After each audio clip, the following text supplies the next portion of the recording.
ओम नमो नारायणाय। ओम नमो नारायणाय। ओम नमो भगवते वासुदेवाय। जय जय श्री हरि। जय जय श्री विष्णु। नमस्कार भक्तों, आपका स्वागत है हमारे चैनल में, जहां हम लेकर आते हैं कार्तिक मास के पावन अध्यायों की दिव्य कथाएं। आज हम सुनेंगे कार्तिक मास का 6वां अध्याय, जो हमें सिखाता है भक्ति की शक्ति, तपस्या की महिमा और प्रभु विष्णु की करुणा की अद्भुत चमत्कार।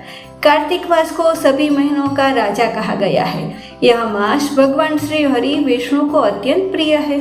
जो व्यक्ति इस मास में स्नान, दीपदान, दान और व्रत करता है, उसे असीम पुण्य प्राप्त होता है।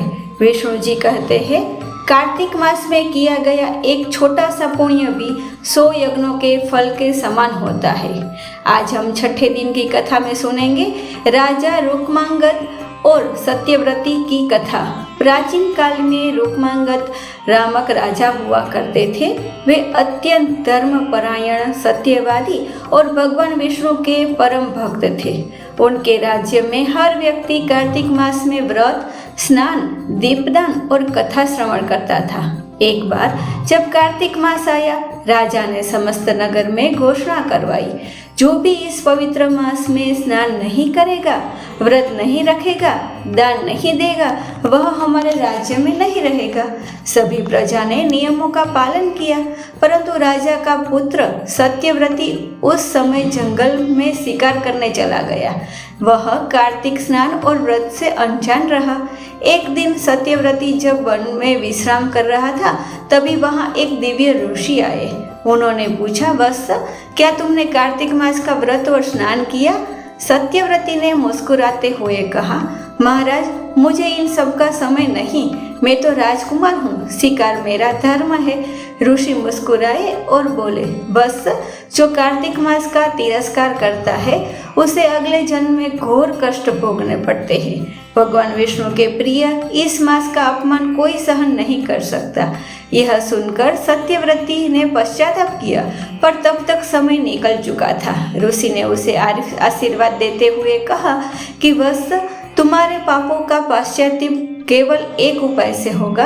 अगले जन्म में तुम भगवान विष्णु के परम भक्त बनोगे और कार्तिक मास की महिमा का प्रचार करोगे। समय बीता और सत्यव्रती का देहांत हो गया और अगले जन्म में वह सुधर्मा नामक ब्राह्मण के घर जन्म लिए। जन्म से ही उनके मन में भक्ति का भाव था। जब कार्तिक मास आया तो बिना किसी सिखाने के ही उन्होंने दान, दीपदान, स्नान और हरि नाम जप आरंभ कर दिया। रात में उन्होंने स्वप्न देखा। भगवान विष्णु स्वयं प्रकट होकर बोले, वत्स, तुम वही सत्यव्रती हो जिसने पिछले जन्म में मेरा व्रत नहीं किया था, परंतु इस जन्म में तुमने कार्तिक मास की महिमा समझाती है, अतः तुम्हें मोक्ष प्राप्त होगा। ब्राह्मण सुधर्मा ने जीवन भर कार्तिक मास का पालन किया और अंततः विष्णु लोक को प्राप्त हुए।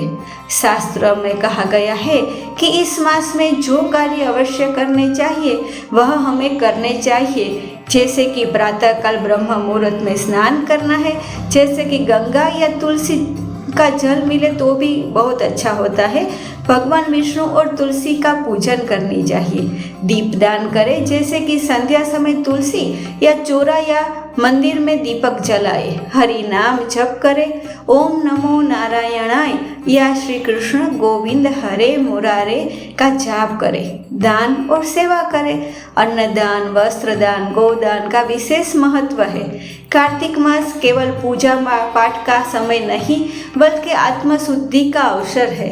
यह महीना हमें अहंकार, लोभ, क्रोध से मुक्त करता है और भगवान विष्णु इस मास में प्रत्येक दीपक में, प्रत्येक जल में, प्रत्येक भक्त के हृदय में विराजते हैं। जैसे दीपक अंधकार मिटाता है, वैसे ही कार्तिक मास का दीपक हमारे मन के अंधकार को मिटा देता है। इस प्रकार भक्तों, कार्तिक मास का 6ठा अध्याय हमें यह संदेश देता है कि भक्ति कभी व्यर्थ नहीं जाती।